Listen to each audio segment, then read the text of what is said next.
पाठ 14 तीर्थ यात्रा। हेमराज लाजवंती का एकमात्र सहारा था। उसका मुंह देखकर वह अपने सारे दुख भूल जाती थी। इससे पहले उसके कई पुत्र पैदा हुए, मगर सब के सब बचपन में ही मर गए। यद्यपि हेमराज का रंग रूप साधारण बालों को सा ही था, मगर लाजवंती की आंखों में वैसा बालक सारे संसार में न था। माँ की ममता ने उसकी आंखों पर पर्दा डाल दिया था। लाजवंती को उसकी इतनी चिंता थी कि दिन रात उसे छाती से लगाए रहती थी, मानो वह दीपक हो जिसे बुझाने के लिए हवा के तेज झोंके बार बार आक्रमण कर रहे हों। वो उसे छिपा छिपा कर रखती थी कि कहीं उसे किसी की नजर न लग जाए। गांव के लड़के प्रायः खेतों में खेलते फिरते थे, मगर लाजवंती हेमराज को घर से बाहर न निकलने देती थी, और अगर कभी वो निकल भी जाता तो घबरा कर उसे ढूंढने लग जाती थी। गांव की स्त्रियां कहती, हमारे भी तो बच्चे हैं, तो जरा जरा सी बात में यूं पागल क्यों हो जाती है। लाजवंती यह सुनती तो उसकी आंखों से आंसू बहने लगते। भर्राए हुए स्वर में उत्तर देती, क्या कहूँ, मेरा जी डर जाता है। मगर इतना सावधान रहने पर भी हेमराज बुरी नजर से न बच सका। प्रातः काल था, लाजवंती दूध दुह रही थी। इतने में हेमराज जागा और जागते ही मुंह फुला कर बोला, माँ। आवाज में उदासी थी। लाजवंती के हाथ से बर्तन गिर गया। दौड़ती हुई हेमराज के पास पहुंची और प्यार से उसके सिर पर हाथ फेरकर बोली, क्यों हेम, क्या है बेटा, इतना घबराया हुआ क्यों है तू, इस तरह क्यों बोलता है। हेमराज की आंखों में आंसू डबडबा आए। रुक रुक कर बोला, सिर में दर्द हो रहा है, बहुत तेज दर्द है। बात साधारण सी थी, मगर लाजवंती का नारी हृदय कांप गया। यही दिन थे, यही ऋतु थी जब उसका पहला पुत्र मदन मरा था। वह भी इसी तरह बीमार हुआ था। लाजवंती को अपने पैरों के नीचे से धरती खिसकती सी मालूम होने लगी। जिस तरह विद्यार्थी एक बार फेल होकर दूसरी बार परीक्षा में बैठते समय घबराता है, उसी प्रकार हेमराज के सिर दर्द से लाजवंती व्याकुल हो गई। गांव में दुर्गादास वैद्य अच्छे अनुभवी वैद्य थे। लोग उन्हें लुकमान समझते थे। सैकड़ों रोगी उनके हाथों से स्वस्थ हुए थे। आसपास के गांवों में भी उनका बड़ा नाम था। लाजवंती को देखकर उन्होंने पत्र हाथ से नीचे रख दिया और आंखों से ऐनक उतार कर बोले, क्यों बेटी, क्या बात है। लाजवंती ने चिंतित होकर उत्तर दिया, हेम बीमार है।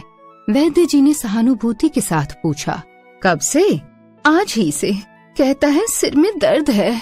बुखार तो नहीं है, मालूम तो नहीं होता, आप चलकर देख लेते तो अच्छा होता। वैद्य जी का मनोरथ सिद्ध हुआ।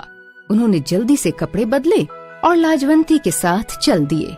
जाकर देखा तो हेमराज बुखार से बेसुध पड़ा था। वैद्य जी ने नाड़ी देखी, माथे पर हाथ रखा और फिर कहा, चिंता की कोई बात नहीं, दवा देता हूँ, बुखार उतर जाएगा।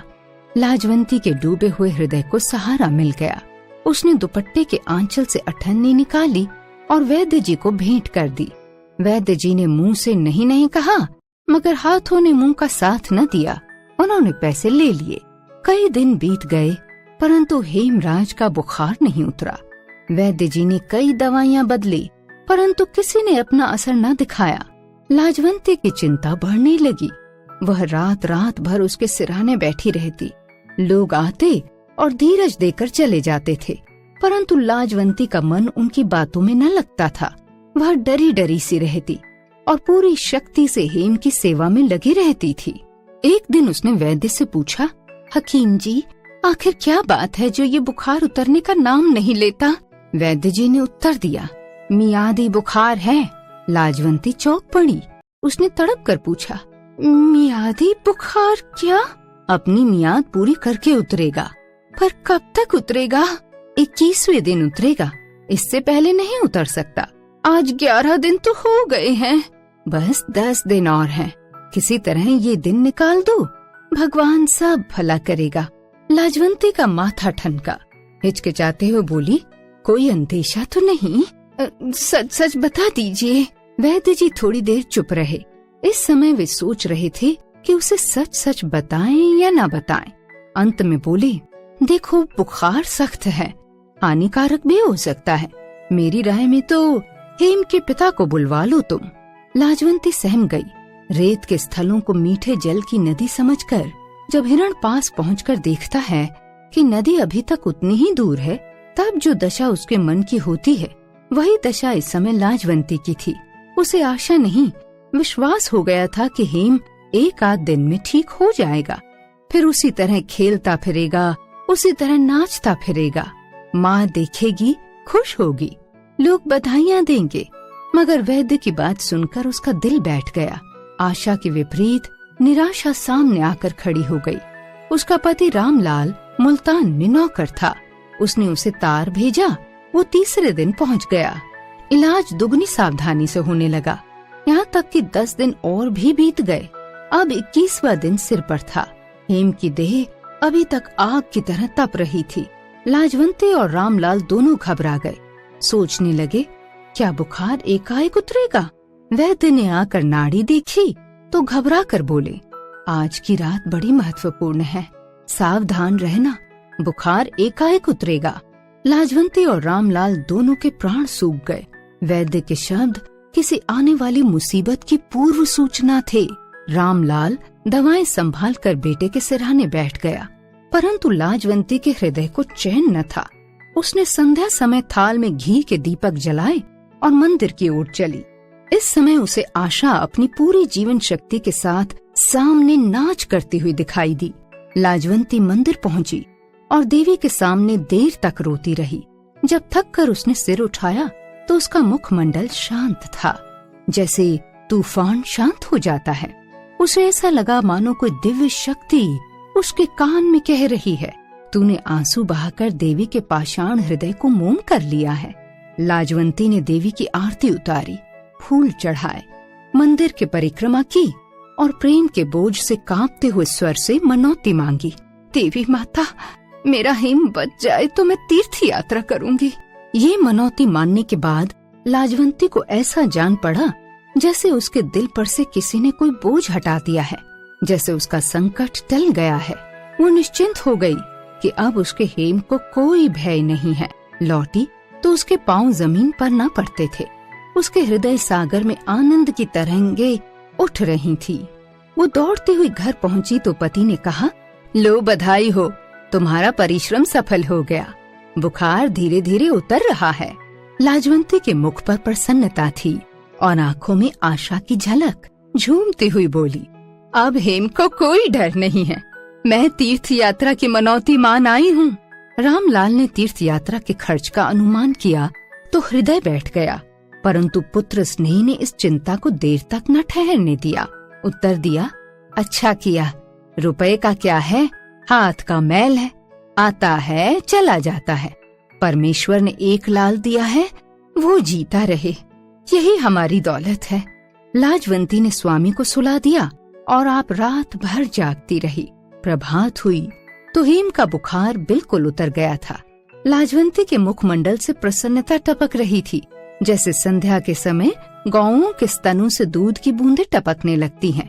वैद्य जी ने आकर देखा तो उनका मुंह भी खिल उठा। अभिमान से सिर उठाकर बोले, अब कोई चिंता नहीं, तुम्हारा बच्चा बच गया। लाजवंती ने हेम की कमजोर देह पर हाथ फेरते हुए कहा, क्या से क्या हो गया? वैद्य ने लाजवंती की ओर देखा और रामलाल से बोले, यह सब इसी के परिश्रम का फल है। लाजवंती ने उत्तर दिया, देवी माता की कृपा है, मैं तुम्हें दूसरी सावित्री मानता हूँ। उसने मरे हुए पति को जिंदा किया था, तुमने पुत्र को मृत्यु के मुंह से निकाला है। तुम यदि दिन रात एक न करती तो हेम का बचना असंभव था। ये सब तुम्हारी मेहनत का फल है। बच्चा बचा नहीं, दूसरी बार पैदा हुआ है। रामलाल के होठों पर मुस्कुराहट थी, आंखों में चमक। उसके 7वें दिन वे अपनी नौकरी पर चले गए और कहते गए कि तीर्थ यात्रा की तैयारी करो। 3 महीने बीत गए। लाजवंती तीर्थ यात्रा के लिए तैयार हुई। अब उसके मुख पर फिर वही आभा थी, आंखों में फिर वही चमक, दिल में वही खुशी। हेम आंगन में इस तरह चहकता फिरता था जैसे फूलों पर बुलबुल चहकती है। लाजवंती उसे देखती तो फूली न समाती थी। तीर्थ यात्रा पर जाने से पहले की रात उसके आंगन में सारा गांव इकट्ठा हो रहा था। झांझे और करताले बज रही थीं, ढोलक की थाप गूंज रही थी, स्त्रियां गाती थी, बजाती थी, शोर मचाती थीं। दूसरी तरफ कहीं पूड़ियां बन रही थी, कहीं हलवा। उनकी सुगंध से दिमाग तर हुए जाते थे। लाजवंती इधर से उधर दौड़ती फिरती थी, मानो उसके यहाँ ब्याह हो। लोग खा पीकर आराम करने लगे। जो भोजन बचा हुआ था वह गरीबों में बांट दिया गया। लाजवंती ने लोगों को विदा किया और चलने की तैयारी में लगी। उसने टीन के एक बक्से में जरूरी कपड़े रखे, एक बिस्तर तैयार किया, गले में लाल रंग की सूती माला पहनी, माथे पर चंदन का लेप किया। गऊ एक पड़ोसिन को सौंपी और उससे बार बार कहा, इसका पूरा पूरा ध्यान रखना। मैं जा रही हूँ, मगर मेरा मन अपनी गऊ में रहेगा। सहसा किसी की सिसकी भरने की आवाज सुनाई दी। लाजवंती के कान खड़े हो गए। उसने चारों तरफ देखा, मगर कोई दिखाई न दिया। उस समय सारा गांव सुख स्वप्न में बेसुध पड़ा था। इस समय यह सिसकी भरने वाला कौन है? यह सोचकर लाजवंती हैरान रह गई। वह आंगन में निकल आई और ध्यान से सुनने लगी। सिसकी की आवाज फिर सुनाई दी। लाजवंती छत पर चढ़ गई और पड़ोसिन के आंगन में झुककर जोर से बोली, माँ, हरो। कुछ देर तक सन्नाटा रहा। फिर एक चारपाई पर से उत्तर मिला, कौन है? लाजवंती। आवाज में आंसू मिले हुए थे। लाजवंती जल्दी से नीचे उतर गई और हरो के पास पहुंचकर बोली, माँ, क्या बात है? तू रो क्यों रही है? हरो सचमुच रो रही थी, परंतु रोने का कारण लाजवंती के सामने बताते हुए उसके नारी दर्प को बट्टा लगता, इसलिए अपनी वास्तविक अवस्था को छिपाते हुए बोली, कोई बात नहीं। तू रो क्यों रही है? हरो के रुके हुए आंसुओं का बांध टूट गया। लाजवंती ने फिर पूछा, अरे बात क्या है जो तू इस समय रो रही है? मैं तेरी पड़ोसिन हूँ, मुझसे मत छिपा। हरो ने कुछ उत्तर न दिया। वह सोच रही थी कि इसे बताऊं या न बताऊं। प्रभात हो चला था, कुछ कुछ प्रकाश निकल आया था। लाजवंती चलने के लिए आतुर हो रही थी, मगर हरो को क्या दुख है, यह जाने बिना चली जाना उसके लिए कठिन था। उसने फिर पूछा, माँ बता दो ना, तुम्हें क्या दुख है? हरो ने दुखी होकर पूछा, क्या तुम उसे दूर कर दोगी? हो सका तो जरूर कर दूंगी। यह असंभव है। संसार में असंभव कोई बात नहीं, भगवान सब कुछ कर सकता है। हरो थोड़ी देर चुप रही, फिर धीरे से बोली, कुंवारी बेटी का दुख आ रहा है। रात रात भर रोती रहती हूँ, जाने यह नाव कैसे पार लगेगी। यह क्यों? उसके ब्याह का खर्च तो तुम्हारे जेठ ने देना मंजूर किया है। ऐसे भाग होते तो रोना काहे का था? लाजवंती ने अकुला कर पूछा, तो क्या यह झूठ है? बिल्कुल भी झूठ नहीं। उसने 200 रुपए के गहने कपड़े बनवा दिए हैं, मगर मिठाई आदि का प्रबंध नहीं किया। अब चिंता ये है कि बारात आएगी तो उसके सामने क्या धरूंगी। बाराती मिठाई मांगेंगे, पूड़ियाँ मांगेंगे, हलवा मांगेंगे, यहाँ सत्तू खिलाने की भी हिम्मत नहीं। यह सोच सोच कर सूखती जाती हूँ। लाजवंती ने कुछ सोचकर उत्तर दिया, क्या गांव के लोग एक गरीब कन्या का ब्याह नहीं कर सकते? यह उनकी दया न होगी, उनका धर्म होगा। हरो की आंखें भर आईं। वह इस समय गरीब थी, परंतु कभी उसने अच्छे दिन भी देखे थे। लाजवंती के प्रस्ताव से दुख हुआ, जैसे नया नया भिखारी गालियां सुनकर जमीन में गड़ जाता है। उसने धीरे से कहा, बेटी, मुझसे तो यह अपमान न देखा जाएगा। परंतु इस तरह तो गांव भर की नाक कट जाएगी। हरो ने बात काट कर कहा, मैं भी तो सहन न कर सकूंगी। किसी के सामने हाथ फैलाना भी तो बुरा है। तो क्या करोगी? कन्या कुंवारी बैठाई रखोगी? भगवान की यही इच्छा है तो मेरा क्या बस है। उसे लेकर कहीं निकल जाऊंगी, न कोई देखेगा, न कोई बात करेगा।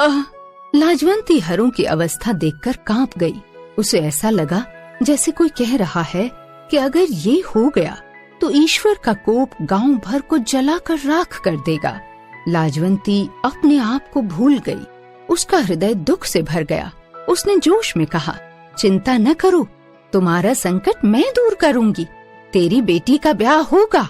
और बारात के लोगों को भी भोजन मिलेगा। तेरी बेटी तेरी ही नहीं, मेरी भी बेटी है। हरो ने वो सुना जिसकी उसे इच्छा थी, परंतु आशा न थी। उसकी आंखों में कृतज्ञता के आंसू छलकने लगे। लाजवंती तीर्थ यात्रा के लिए अधीर हो रही थी। वह सोचती थी, हरिद्वार, मथुरा, वृंदावन के मंदिरों को देखकर हृदय कली की तरह खिल जाएगा। मगर जो आनंद उसे इस समय प्राप्त हुआ, वह उस कल्पित आनंद की अपेक्षा कहीं अधिक बढ़ चढ़कर था। वह दौड़ती हुई अपने घर गई और संदूक से 200 रुपए लाकर हरो के सामने ढेर कर दिए। यह रुपए जमा करते समय वह प्रसन्न हुई थी, पर इस समय वह उससे भी अधिक प्रसन्न हुई। जो सुख त्याग में है, वह ग्रहण में कहाँ? सुदर्शन।